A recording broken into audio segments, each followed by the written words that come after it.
So guys, the land of miracle series के इस episode की शुरुआत में हमें एक काफी बड़ी जहाज को दिखाया जाता है जो कि समंदर में तैर रहा था, जिसके ऊपर एक आदमी आराम से सोया हुआ था। साथ ही हमें वहीं पर एक लड़की को भी दिखाया जाता है और वो भी अपने लोटस फ्लावर के अंदर बैठी हुई अपनी कल्टीवेशन को कंप्लीट कर रही थी। लेकिन तभी उसको अचानक से ही किसी अजीब सी चीज का एहसास हो जाता है, जिसकी वजह से उसका ध्यान कल्टीवेशन से हट चुका था और वो समझ जाती है कि जरूर डेव के साथ में कुछ न कुछ गलत तो हुआ है। और उसको उठा हुआ देखकर वो बंदा भी तुरंत ही उठ जाता है और उससे कहता है कि आखिर क्या हुआ शैंगलियन। तो शैंगलियन उससे कहती है कि मैंने अभी अभी किसी बहुत ही ज्यादा ताकतवर चीज को फील किया जो हमें उस डायरेक्शन में मिलेगी जहाँ से ये रोशनी आ रही है। तो वो बंदा शैंग से कहता है कि वो तो शी ऑफ लाइफ है, और वैसे क्या तुम मुझे बता सकती हो कि तुमने आखिर किस चीज को सेंस किया, जिससे हमें थोड़ा बहुत तो आइडिया हो ही जाएगा कि हमें आखिर करना क्या है। तो शैंग उससे कहती है कि मैं तुम्हें इसके बारे में बाद में सब कुछ बता दूंगा, इसीलिए तुम सबसे पहले यहाँ से हमारे एंसेंट्रल होम पर चलो, क्योंकि वहीं पर जाकर हमें सब कुछ पता चल जाएगा। इसीलिए वो दोनों ही तुरंत ही अपनी इस विशालकाय जहाज को यहाँ से लेकर निकल जाते हैं और अब ये लोग जा रहे होते हैं शी ऑफ लाइफ की तरफ, जहाँ पर ऑलरेडी डेव और माइक दोनों ही मौजूद थे।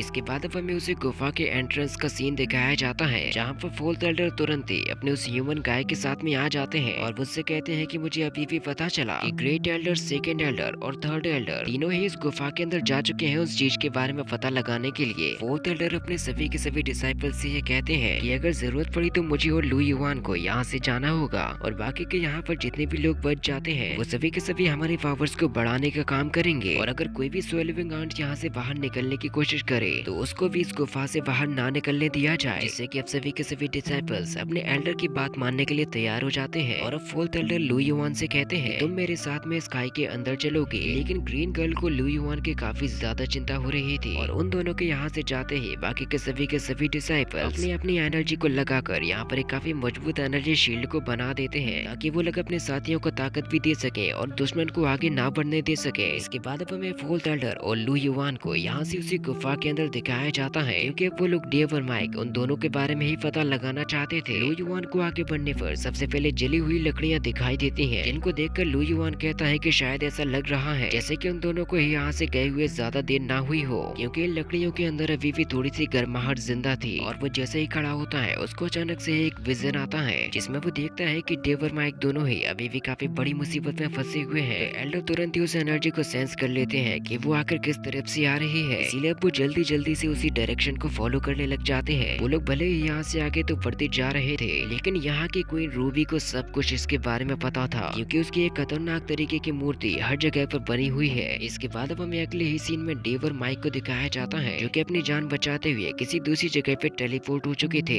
डेव कहता है कि जरूर वो रेड आंट उन सभी की क्वीन होगी, लेकिन वो देखने में भी बहुत ही ज्यादा खतरनाक थी। तो माइक कहता है कि हाँ मेरे भाई, तुम एकदम सही कह रहे हो कि अगर वो चाहती तो वो एक ही झटके में हम दोनों को ही खत्म कर सकती थी। और तभी डेव उसी हर्ट को देखने लग जाता है जो कि उन दोनों ने ही वहाँ से चुराया था, और माइक जैसे ही उसको टच करने की कोशिश करता है वो अचानक से वहाँ से गायब हो जाता है, जैसे कि वो भी कहीं पर टेलीपोर्ट होकर चला गया हो। लेकिन उन दोनों को ही इस बारे में बिल्कुल भी पता नहीं चलता आखिर ये हर्ट गया तो गया कहाँ पर। माइक और डेव तुरंत ही हैरानी के साथ में उसको अपने आसपास ढूंढने लग जाते हैं, क्योंकि उनको लग रहा था कि ये जरूर टेलीपोर्ट होकर उन्हीं में से किसी के पास में आया होगा। लेकिन ये सिर्फ उन दोनों की केवल एक भूल थी, क्योंकि वो हर्ट उन दोनों में से किसी के पास में भी नहीं होता। यहाँ तक कि इसकी वजह से माइक को एक मुक्का भी पड़ जाता है उसकी अजीब तरीके की हरकतें करने की वजह से। तो माइक उससे कहता है कि मैं केवल यहाँ पर अपना काम ही तो कर रहा हूँ। डेव थोड़ी देर तक सोचने के बाद उससे कहता है कि शायद ऐसा लग रहा है जैसे कि हमारे पीयरलेस बीट की ताकत ने उसको अपने अंदर सोख लिया हो, क्योंकि अभी तक हमें पीयरलेस बीट के बारे में ठीक तरीके से कुछ भी नहीं मालूम। माइक उससे कहता है कि अगर ऐसा सच में हुआ है तो ये तो हमारे लिए बहुत ही बड़ी मुश्किल की बात है। लेकिन तभी उन लोगों को एक तरफ से कुछ आग जैसी जलती हुई चीज नजर आती है। तो उसको देखते हुए माइक कहता है कि शायद अभी तक हम लोग जिनसे लड़ रहे थे वो तो जैसे इसके सामने किसी बच्चे के समान हो, क्योंकि इस अंडरग्राउंड वर्ल्ड की असली ताकत तो हमें अब देखने को मिलेगी, क्योंकि अब दोबारा से उन दोनों के ही सामने वही रेड जायंट स्वेलविंग आंट आ जाती है। और वो डेव और माइक से कहती है कि मुझे मेरा हर्ट वापस कर दो, क्योंकि इसी में तुम्हारी भलाई है। और उसके दहाड़ने की वजह से ये पूरी की पूरी गुफा हिल चुकी थी, और उसी के साथ में बाकी के येलो और ग्रीन एंट्स की भी फौज होती है। तो माइक कहता है कि अब तो पक्का हमारे सामने हमारी मौत खड़ी हुई है, इसीलिए वो दोनों तुरंत ही यहाँ से अपनी जान बचाकर तेजी के साथ में भागना शुरू कर देते हैं। माइक अपने पीछे आने वाली एंट्स के ऊपर अपनी फायर एलिमेंट्स की मदद से हमला कर रहा होता है, क्योंकि वो तो किसी न किसी तरीके से इन एंट्स से पीछा छुड़ाना चाहता था। लेकिन अब तो यहाँ पर उन एंट्स की तादाद बढ़ने के साथ साथ उनकी पावर्स भी बढ़ चुकी थी, क्योंकि जो एंट अभी तक ठीक तरीके से एक अटैक को डॉज नहीं कर पाती थी,